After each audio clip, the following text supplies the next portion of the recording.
vidas. O texto é o texto de Mateus 5:16, onde o Senhor Jesus vai dizer: assim brilha a luz de vocês diante dos homens, para que vejam as suas boas obras e glorifiquem ao Pai de vocês que está nos céus. Vou ler novamente. Assim brilhe a luz de vocês diante dos homens, para que vejam as suas boas obras e glorifiquem ao Pai de vocês que está nos céus. Jesus, ele nos traz essa verdade no momento onde ele ministrava o Sermão do Monte. Foi o seu primeiro grande sermão, colocando os princípios que ele iria reforçar ao longo dos 3 anos de ministério. E Jesus, ele não titubeou, ele foi bem claro, ele foi bem direto.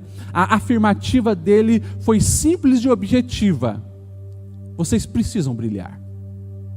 Vocês precisam brilhar, e não brilhar para vocês, mas resplandecer diante dos homens, para que aquilo que as pessoas vejam em vocês, a glória do Senhor em vocês, a minha vida em vocês, que isso possa de fato resultar em glorificação ao nome do Senhor.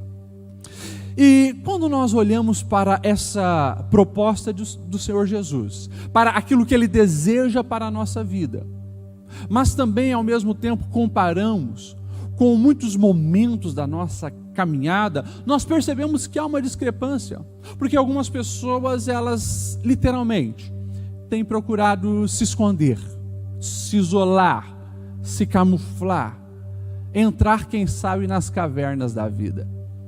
Em momentos onde o mundo passa por uma pandemia como essa pandemia, para muitas pessoas, nós temos visto isso principalmente em gabinete, para muitas pessoas a pandemia se tornou a desculpa perfeita para se isolar dentro de uma caverna e não viver os propósitos que o Senhor tem para aquela pessoa.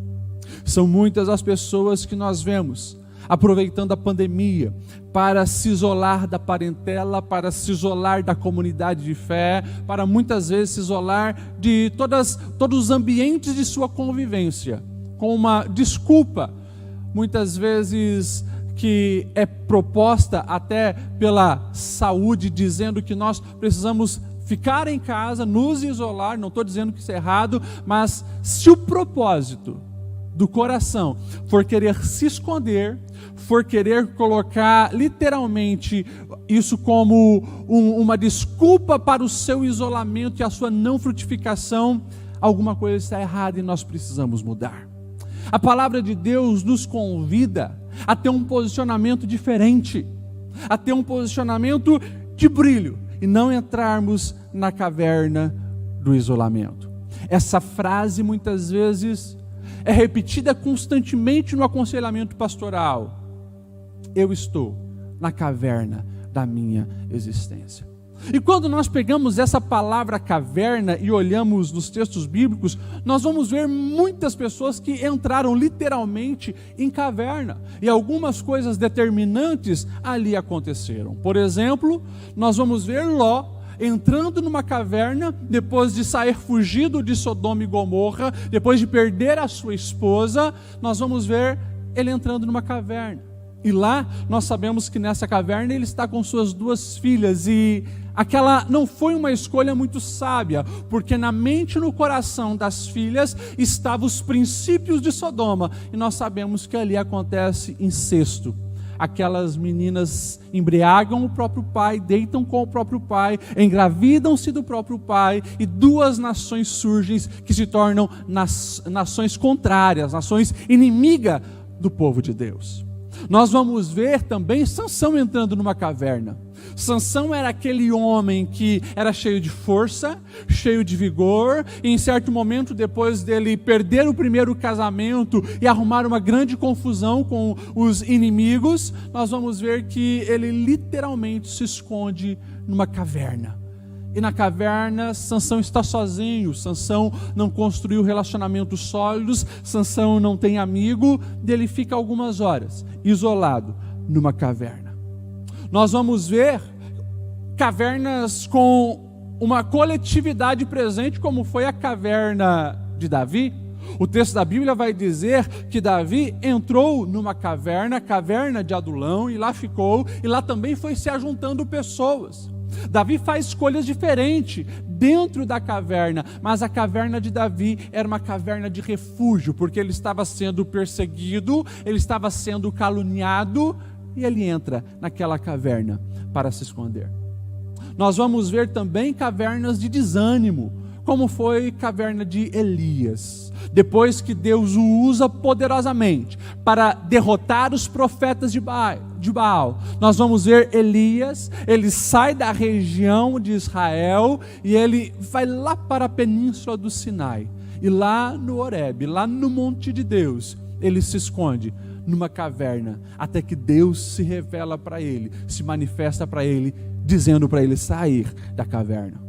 Muitas são as cavernas que nós vemos na Bíblia, mas todas elas servem para nós trazermos para a nossa realidade familiar, emocional, a respeito dos propósitos da nossa vida, porque nós também passamos por essas cavernas. Quem sabe uma caverna como a de Ló, medo do que poderia acontecer, vai se refugiar numa caverna, cavernas do medo. Quem sabe a nossa caverna seja também uma caverna como a de Sansão. Perdeu o primeiro casamento, muito decepcionado, não tem ninguém para abrir a sua alma, ele vai para uma caverna e se isola. Quem sabe a nossa caverna seja como de Davi, uma caverna de refúgio. É um momento que nós precisamos nos esconder porque estão querendo nos prejudicar. Ou quem sabe, uma caverna como a de Elias, cansado da situação, a caverna do desânimo, ele vai se esconder de tudo e de todos.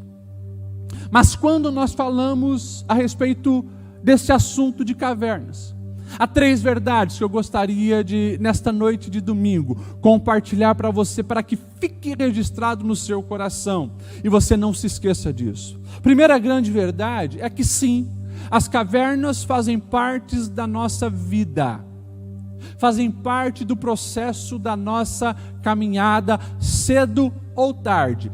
Todos passaremos pelas nossas cavernas existenciais.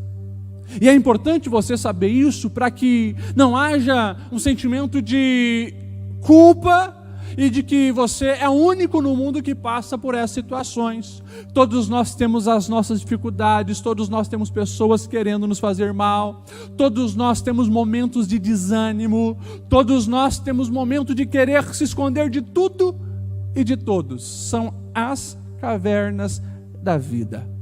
Inclusive, você que é homem de Deus, mulher de Deus, você que é um cristão fervoroso, você que serve ao Senhor por muitos anos, nós temos aqui grandes heróis, como Davi e como Elias. Um Davi que já havia derrotado Golias e mostrado o seu nível de fé em Deus. Um Elias que derrotou os 400 profetas inimigos que estavam ali para o prejudicar.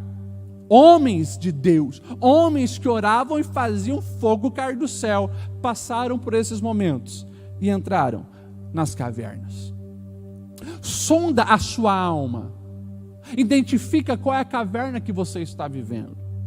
Quem sabe seja a caverna do medo coletivo que muitos estão passando, um medo de uma pandemia que assolou o mundo, um medo de ser contaminado com o Covid-19, ou quem sabe o medo de perder o emprego, o medo de que esse isolamento e esse fique em casa prejudique os seus negócios, prejudique a sua vida, prejudique a sua fonte de renda, medos. E quem sabe você se isola, nesse momento você entra na sua caverna. Quem sabe essa caverna que você entrou é medo de ser ferido novamente. Você confiou em alguém e essa pessoa te traiu e te machucou. Você abriu a alma para alguém e essa pessoa usou da intimidade e do acesso que tinha ao teu coração para se voltar contra você.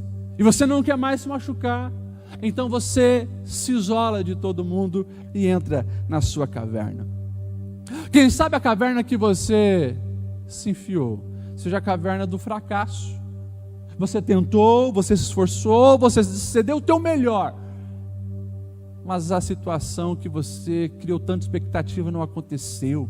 Aquilo aonde você colocou o seu esforço e a sua alma não lhe trouxe resultado, e esse fracasso fez com que você entrasse na sua caverna.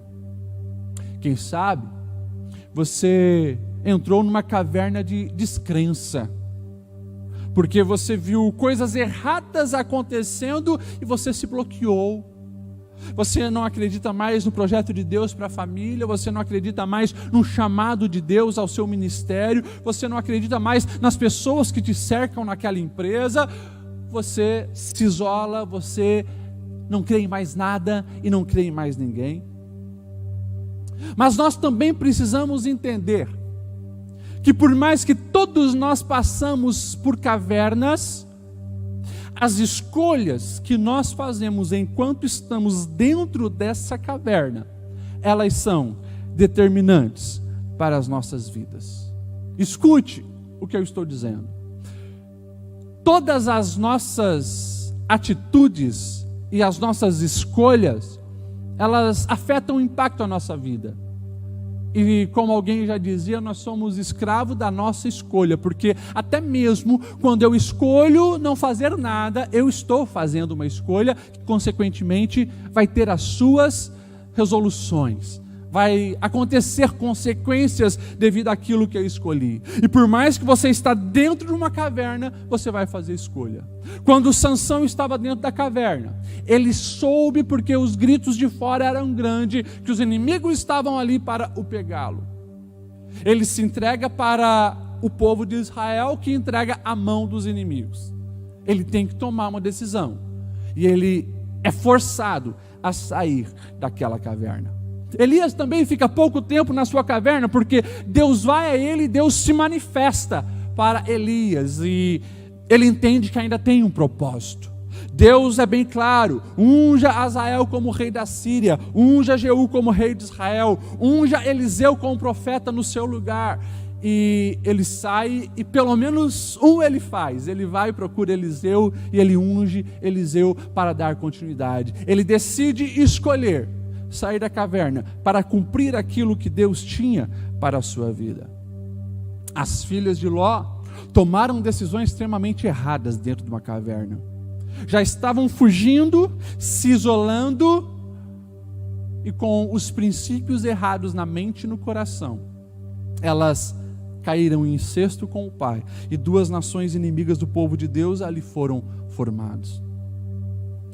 Tem pessoas que, quando estão isolados de tudo e de todos, quando entram nas suas cavernas existenciais, elas ainda continuam fazendo escolhas piores, se envolvendo com o pecado, se envolvendo com coisa errada, e as consequências cedo ou tarde chegam. Mas também tem pessoas que estão dentro de uma caverna, como Davi.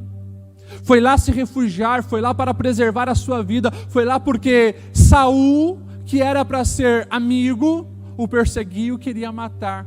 Ele se isola, mas no seu isolamento nós sabemos que ele decide buscar ao Senhor. Ele fez da sua caverna um momento de buscar e conhecer mais a Deus. As orações de Davi, registradas nos Salmos, evidenciam isso. Podemos ler pelo menos alguns versículos do Salmo 57, aonde Davi ele vai dizer: misericórdia, ó Deus, misericórdia, pois em ti a minha alma se refugia. Eu me refugiarei à sombra das tuas asas, até que passe o perigo. Eu clamo ao Deus Altíssimo, a Deus que para comigo cumpre os seus propósitos, e dos céus Ele me envia salvação. Põe em fuga os que me perseguem de perto. Deus envia o seu amor e a sua fidelidade. Esse é Davi. E claro, como ele decide buscar o Senhor mesmo dentro da caverna, ele vai aprendendo, ele vai amadurecendo, e ele vai atraindo outras pessoas que chegam até lá e são também lapidadas por aquilo que ele estava vivendo. Mas Davi, ele sabia que aquilo era para propósitos maiores, aquilo era para propósitos eternos. E aqui vem a terceira verdade que você não pode esquecer.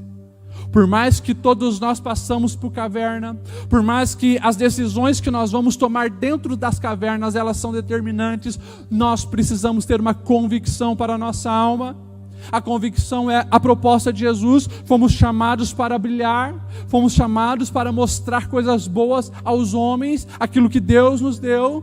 Então grave isso: a caverna, ela não pode ser o seu endereço permanente.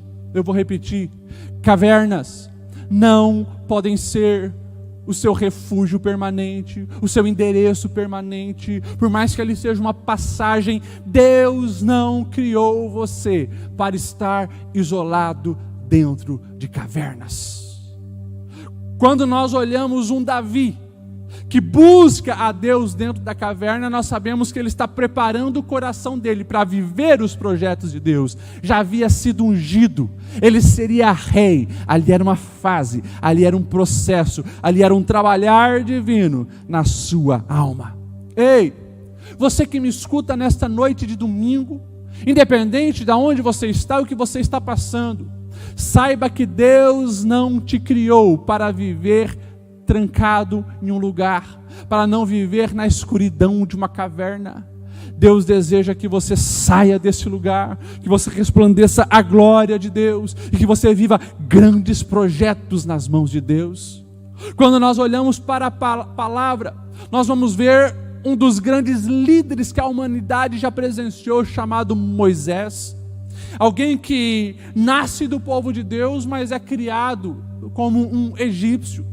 Ele tem o DNA do povo de Deus, ele conhece as verdades de Deus, mas ele também tem toda a cultura, toda a bagagem do maior império de sua época. Era Deus o preparando para grandes projetos de liderança.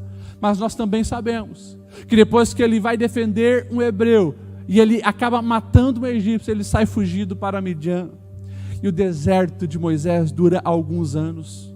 É 40 anos no deserto, pastoreando rebanhos, conhecendo aquele lugar. E até mesmo nesse momento de deserto da sua vida, Deus estava ensinando Moisés a ser dependente dele, para que lá na frente ele viesse como libertador e levasse o povo de Deus à terra prometida. Quando nós olhamos para outros personagens da Bíblia, nós vamos ver também posicionamento de pessoas que, assim como Moisés, entenderam que aquilo precisava ter um fim, para que Deus cumprisse os seus propósitos. Nós vamos ver um Pedro que nega Jesus, e um Pedro que volta a pescar, um Pedro que passa alguns dias quietinho, em silêncio, não se manifestava como o líder dos apóstolos. O curioso é que Pedro sempre foi afoito, impulsivo, sempre dando o primeiro passo, mas quando Jesus se manifesta no meio dos discípulos, uma vez sem Tomé, outra vez sem Tomé, Pedro está quietinho, Pedro não fala nada, ele está na sua caverna emocional, desacreditando no seu próprio chamado, no seu próprio ministério, reconhecendo que era indigno de dar continuidade ao chamado de Deus na sua vida, e ele volta a pescar. Mas Jesus vai lá para Galileia, Jesus o chama novamente, Jesus perdoa Pedro, e ele entende que havia chegado a hora de sair e se tornar de fato aquilo para o qual Deus o havia chamado.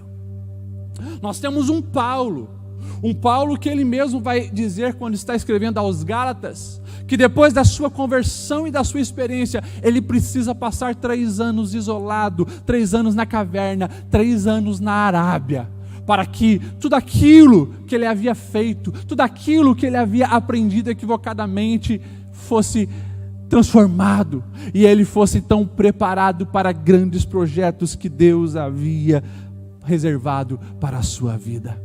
Ou seja, todas as histórias que nós encontramos nas Sagradas Escrituras nos apontam que as pessoas, inclusive os filhos de Deus, passam pelas suas cavernas existenciais, mas aquilo não é endereço final. Aquilo é um momento para que haja também amadurecimento, crescimento, dependência de Deus, para viver os grandes projetos que Deus tem para a vida dos céus.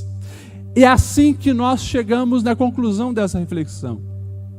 Eu pergunto para você, será que essa pandemia não tem sido uma desculpa para você entrar na sua caverna? E você não está vivendo os sonhos e projetos que Deus tem para a tua vida? Você tem sonho de ser um instrumento poderoso na mão do Senhor? Você tem sonho de edificar o seu lar e a sua família? Você tem sonho de empreender, de fazer, de realizar, mas você se esconde, você está isolado. Que a tua oração seja: Senhor, cumpra em mim os teus propósitos e a tua vontade. Mesmo nesse momento de caverna, eu quero buscar a tua presença para crescer, amadurecer, ser lapidado e poder viver os teus propósitos na minha vida. Ei, o chamado de Deus para você e para mim: brilhe a vossa luz diante dos homens, para que eles vejam as vossas boas obras e glorifiquem ao Pai que está no céu.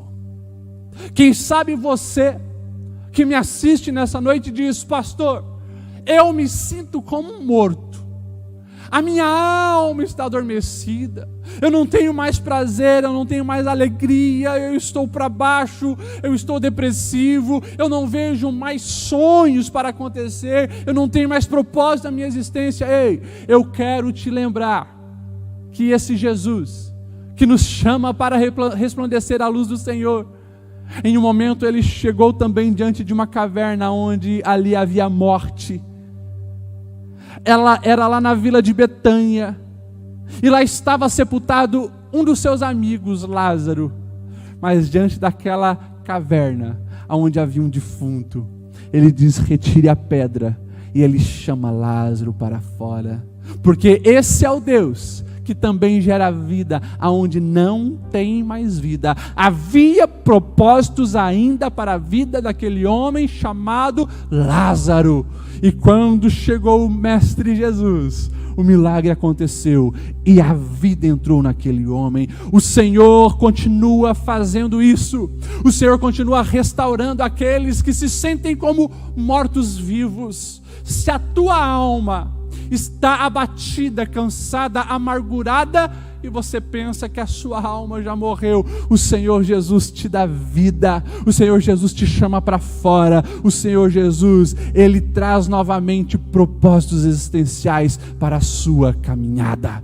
Creia nisso, porque o nosso Deus não mudou, Ele é o mesmo ontem, hoje e eternamente, e continua chamando eu e você para sair da caverna. Eu quero orar pela sua vida. Eu quero orar por você que nos acompanhou nessa live. Eu quero pedir a bênção de Deus para você que conseguiu identificar qual é a caverna que você entrou. Quem sabe na sua vida profissional está tudo bem.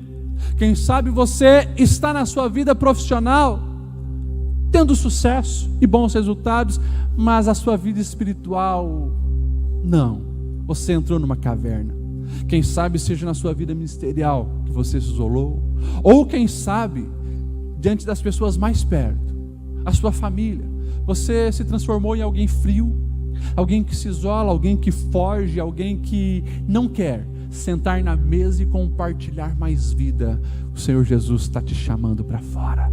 Vamos orar? Deus, obrigado pela sua palavra, que sempre fala poderosamente aos nossos corações. E nós estamos aqui nesse momento, Senhor, diante da tua palavra, entendendo o teu chamado para nós. Precisamos brilhar diante dos homens, precisamos manifestar obras que glorifiquem a Deus, mas também nas angústias, nos dilemas, nas aflições da vida. Muitas vezes nos isolamos, nos acomodamos em lugares, Senhor, que não estão descritos para ser o nosso endereço final. Em nome de Jesus, eu quero pedir que o Espírito Santo esteja gerando vida neste coração que nos assiste nesse momento. Espírito Santo, vai aonde está esse homem, esta mulher, esse jovem, esse adolescente, e gere vida.